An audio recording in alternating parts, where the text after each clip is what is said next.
rồi, tập trung xếp hàng. Mấy em làm gì vậy?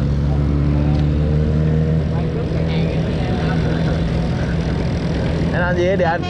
Gì khom lưng chứ hả? Gà đậu sao chứ em? Hả? Ừ, cái này có trời.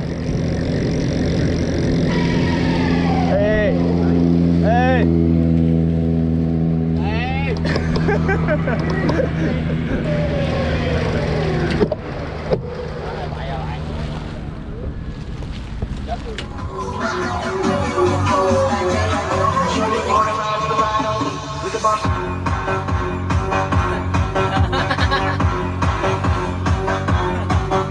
Quá bay rồi.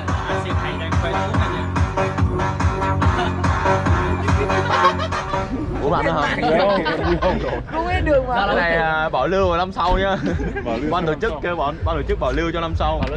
Năm sau này có tận 9 mạng cơ mà. Lo gì. Tính ra năm nay cộng Saki vào nữa là chục mạng. Anh Dương ơi, anh cứ hiểu sao ấy. Sợ mưa. Quanh ngang máy là quanh ngang máy. Ơi. Quanh ngang máy. Mày cũng biết anh Dương phải mang bình sao từ đâu rồi à? Chứ phải anh Dương làm biết đi Mưa rồi. Hôm nay được tắm hôm nay được tắm rồi. Nếu anh chạy Đã ướt hết rồi. khoảng 2 tiếng. Trông xuất phát.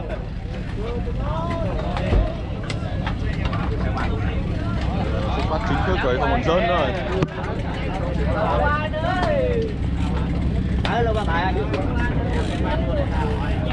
Giờ xuất phát chính thức rồi, không còn rớt nữa đâu.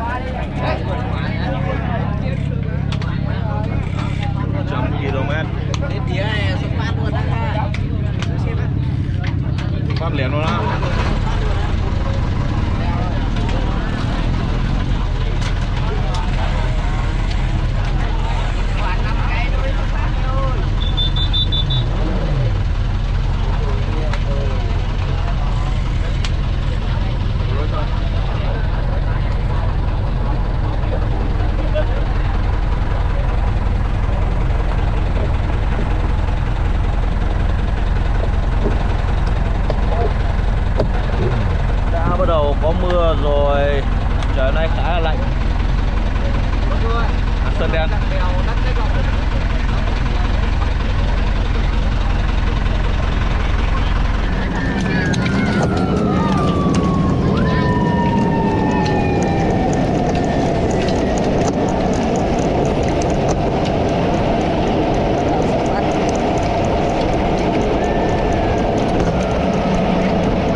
Kết thúc trận đua thứ 22 thành phố Bảo Lộc. Mưa rất lớn, mà trận đua hôm nay mưa từ đầu đến cuối, từ lúc xuất phát tại thành phố Đà Lạt.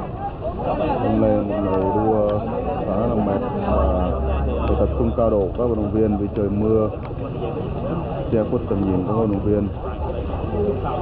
Hôm nay với chiến thắng trận của Nguyễn Văn Bình, đội đi Europe. Cảm ơn, thứ tư nhé. Dạ. Cái ngoài hạng nhì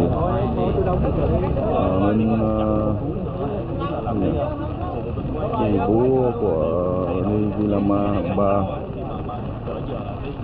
Hẹn gặp mọi người ở trận đua ngày mai, trận đua cuối cùng từ Bảo Lộc về Sài Gòn ngày 30 tháng 4.